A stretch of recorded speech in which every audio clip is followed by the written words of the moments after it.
Les Bleus porteront un maillot collector contre l'Islande à l'occasion des 100 ans de la FFF. Ah ouais. Ouais, ça fait rétro, mais propre, franchement très propre. J'espère que vous allez bien l'équipe. Alors vous le trouvez comment ce maillot que devrait porter l'équipe de France contre l'Islande? Effectivement, je viens de tomber sur cette nouvelle et je me suis dit, attends, on est au mois de mars, il y a aucun maillot d'officiel, mais on va quand même faire une vidéo sur les maillots, la logique, il y en a pas. Mais aujourd'hui l'équipe, me suis dit, essayons de voir les maillots concept que j'ai pu voir sur les réseaux qui ont été réalisés par des designers. Déjà puisque je suis curieux, mais surtout les amis, puisqu'en 2019, nombreux de grands clubs ont décidé de changer d'équipementier. Ça passe de Puma à Adidas à Nike, mais aussi de sponsor maillot, et je pense au Paris Saint-Germain. Alors pour beaucoup d'entre vous, ce qui gâche la beauté d'un maillot, c'est vraiment le sponsor, et je peux comprendre. Et ça rapporte tellement pour les clubs qu'il est nécessaire d'avoir un sponsor. Et c'est vrai que le design de celui-ci joue aussi sur la beauté du maillot. Alors je vais me taire et on est parti pour cette vidéo sur les nouveaux maillots probables de la saison 2019-2020, qui est sponsorisé la team toujours par OneFootball. Si tu veux toujours rester en lien avec l'actualité du football, c'est dans la description que ça se passe.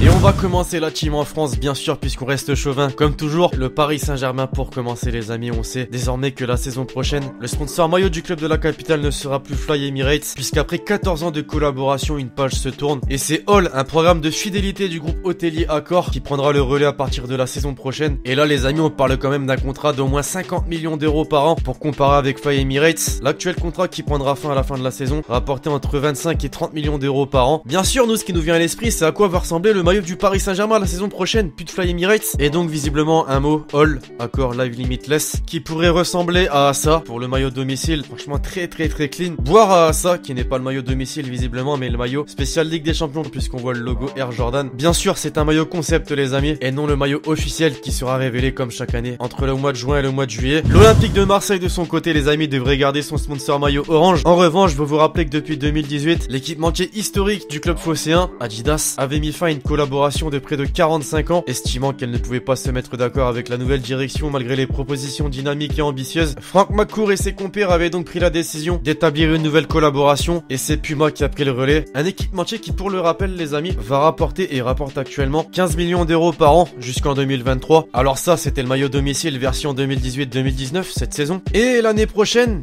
visiblement pas d'énormes changements, même si bien sûr, je me répète encore une fois, il s'agit visiblement de maillots concept, voire pour certains qui ont fuité. Et comme c'est pas officiel, on peut pas savoir si c'est vrai ou non. Dans tous les cas, on suppose et on admire un maillot dans ce style.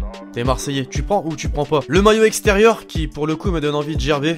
Bon là, j'avoue, je vais peut-être un peu loin, mais non, franchement, il est pas compatible avec mes goûts personnellement. Et le third qui change de d'habitude et reprend les couleurs du sponsor maillot orange pour l'équipementier Puma, mais également pour le logo du club avec la petite étoile. En mal cette saison, en témoignent les nombreux départs. Petit clin d'œil à Thierry Henry. L'AS Monaco, désormais l'équipe, est actuellement, c'est vrai, en train de remonter légèrement la pente, ce qui devrait faire plaisir à pas mal de monégasques. Tout comme cette annonce, laquelle? Celle que la marque italienne Kappa, les amis, va redevenir l'équipementier de l'AS Monaco à partir de la saison prochaine. Redevient, oui, effectivement, puisqu'entre 98 et 2001, Kappa faisait partie de la tunique monégasque. En 2019, elle succédera donc à Nike, dont le contrat de 5 ans passé en 2014 expire finalement en juin prochain. On n'a pas trop d'infos sur le montant, une chose est sûre, ce à quoi pourrait ressembler la tunique monégasque la saison prochaine. Là, c'est quelque chose, non, vraiment les amis, le maillot domicile par exemple, qui a été imaginé une nouvelle fois par un designer, je le trouve vraiment très propre. On retrouve le logo de la marque plusieurs fois sur le côté gauche et droit, d'une couleur dorée, la même chose sur les manches et la même chose sur le col concernant l'extérieur et le third. Alors franchement, si ça ressemble à ça, je signe personnellement. Ah ouais, là le bleu jaune, très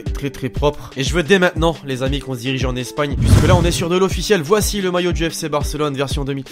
Non, c'est méchant là, j'avoue. Non, pour de vrai les amis, le Barça a annoncé que dès la saison prochaine, lors des grands matchs, je pense au El Clasico par exemple, Messi, Suarez, tous ses coéquipiers porteront ce maillot pour marquer l'événement. Bon, derrière ça, j'imagine surtout une grosse OP commerciale pour ce maillot qui sera forcément un des plus vendus, en plus des 3 autres. Je pense au domicile, à l'extérieur, au third. Moi, je valide tout simplement l'équipe puisqu'il s'agit d'une nouveauté. Et c'est bien d'innover parfois, on va pas se mentir. On se dirige désormais en Italie, la team plus particulièrement du côté de Milan. Et visiblement, en 2018, il n'y a pas que l'Olympique de Marseille qui a décidé de mettre fin à sa longue collaboration, historique même parfois, avec Adidas, puisque la marque Puma a elle aussi pris le relais d'Adidas. Et depuis, grande nouveauté, c'est faux, totalement faux. Tu peux pas changer les couleurs d'un club, donc forcément la saison prochaine, le maillot domicile devrait ressembler à ça. Les traditionnelles bandes rouges et noires, le sponsor maillot Fly Emirates, puis le logo de l'équipementier Puma, bien évidemment. Le maillot extérieur, blanc, celui que j'affectionne tout particulièrement, et le third, avec des sortes de reliefs qui reprennent quand même les couleurs de l'AC Milan. Alors c'est bien beau cette histoire, mais on a vu des clubs représentés par Puma, par Adidas et Nike dans l'histoire. On se dirige outre-Manche désormais, l'équipe plus particulièrement du côté de Londres avec Chelsea, qui depuis 2016 est sous contrat avec Nike, un contrat record d'ailleurs, puisque sur sur 15 ans. Le club anglais va engranger une somme d'1 milliard d'euros. Ça va être utile pour l'après Eden Hazard. Non, parce qu'il va falloir y penser. Le joueur belge va très certainement rejoindre le Real Madrid cet été. Et récemment, il y a eu une mauvaise nouvelle. C'est que sur les 2 prochains mercatos, les Blues sont interdits de recrutement.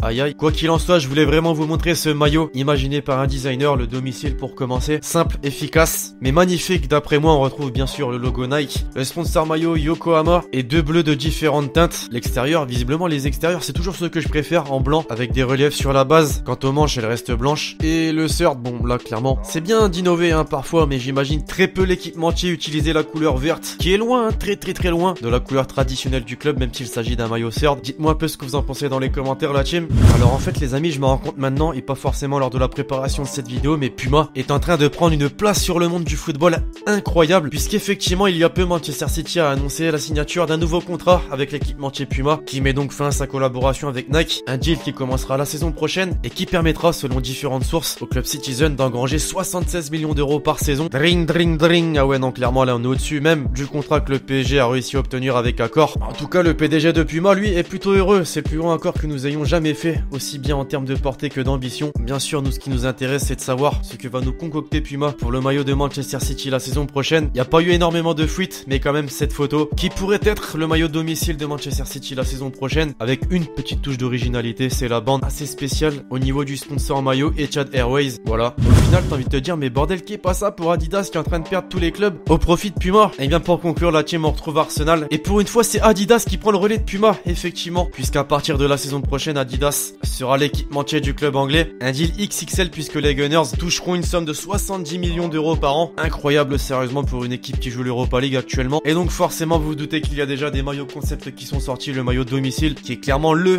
maillot légendaire d'Arsenal, c'est-à-dire que bah en fait il n'y a pas de nouveauté, on retrouve un maillot traditionnel quant à l'extérieur. S'il ressemble à ça, on touche dans le nostalgique pour les supporters d'Arsenal, qui à une époque portait un maillot extérieur nommé, je cite, Bruised Banana Kit, banane tachée, si tu veux la traduction. Alors c'est bizarre, ouais, mais ça rappellerait de bons souvenirs je pense, non? Les supporters d'Arsenal, vous me dites dans les commentaires. Enfin bref, voilà la team, c'est tout pour cette vidéo sur les maillots concept de certains grands clubs pour la saison prochaine. Alors bien sûr, t'as bien entendu le mot concept et non officiel. J'ai donc hâte qu'on se retrouve cet été pour une série de vidéos où je vous dévoile les maillots officiels de tous ces grands clubs. J'espère que la vidéo vous aura plu la team, si c'est le cas n'hésitez pas à lâcher l'énorme pouce bleu. D'ici là je vous donne rendez-vous très prochainement sur la chaîne pour de nouvelles vidéos. C'était Lexty, ciao ciao.